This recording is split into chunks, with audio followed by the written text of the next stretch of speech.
Hi everyone, this is Sadie from 80 Scraps and Things. Today I'm just going to be teaching some of the most basic stitches for crochet. So I'm going to go ahead and start making a small chain, and I'll meet you here in a moment. So go ahead and grab your hook, your yarn, and let's get started.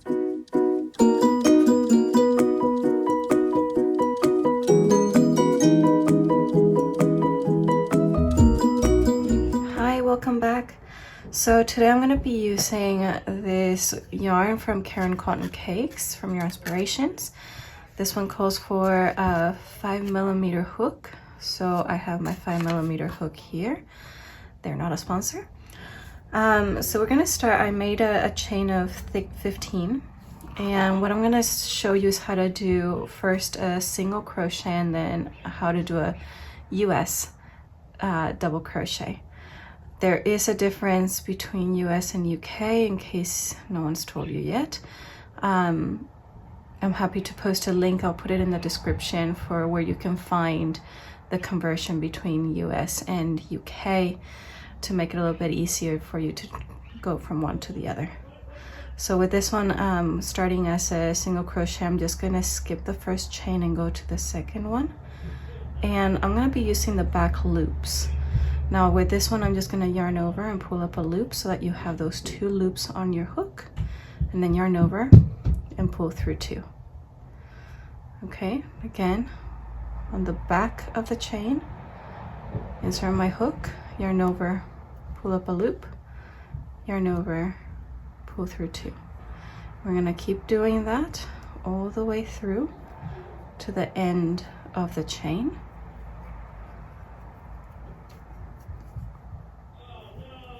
It's just nice, simple. This is probably the most basic stitch you can learn.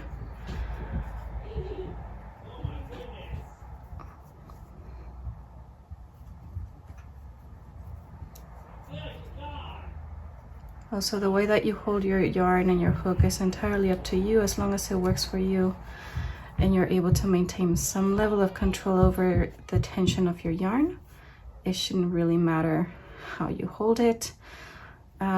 There are people that use yarn rings. If that's your preference, by all means use that, or make your own tension holder. It's a nice, easy way to help you maintain tension without tiring your hands. Okay, so from here I'm gonna go ahead and do a chain 1, turn my work around, and then I'm going to go to the first stitch and I'm going to do this again. Okay, so just yarn over and pull through 2 into the next stitch, and then yarn over, pull through 2. You should be able to see the little hole that gets formed where you're going to be inserting your hook into.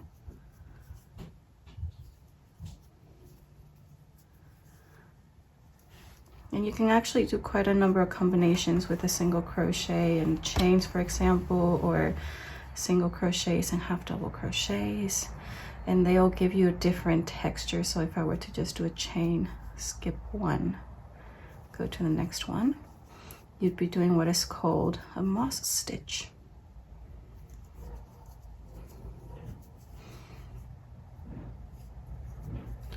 So it's quite fun just knowing that you can change it around a little bit if you want to.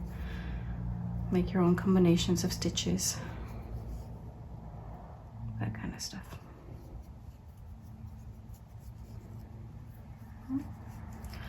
Now for a double crochet, so with this one, you can learn how to do a chainless double crochet. I'll link the video in the description. So this one I'm just going to turn around. I'll just do this one very quick, and you can go back to the other video and learn how to do this. I'm a little bit slower, but what this does is that it helps get a nice tall double crochet size thing over here, and it doesn't leave any gaps. Now with a double crochet, it's quite simple. Instead of going straight into the stitch, you would yarn over and then go into the stitch, yarn over, and then with this one you would pull through 2, pull through 2. Again, yarn over into the next stitch, pull up a loop. You have those 3 loops. Yarn over, pull through 2, yarn over, pull through 2. Okay, I'm gonna do this all the way to the end of the row.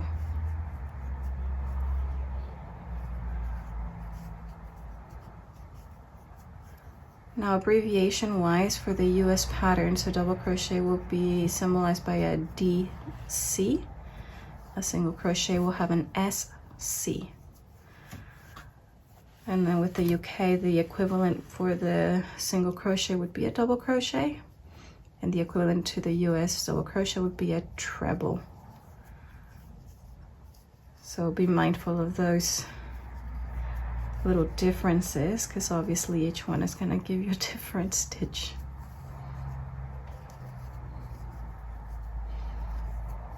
Okay, so I'll explain one more time. Yarn over into the next stitch, yarn over, pull up a loop, yarn over, pull through 2, yarn over, pull through 2.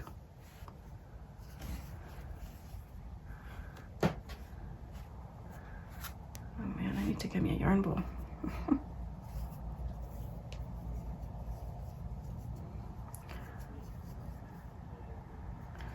Also, if you're just getting started, you're learning how to do this, make sure that you have some stitch markers, and then you can mark the beginning and the end, or yeah, the beginning of your row, so that whenever you come back, you don't forget to make a stitch on that point, so that you have nice straight edges. Now the next one is a half double crochet.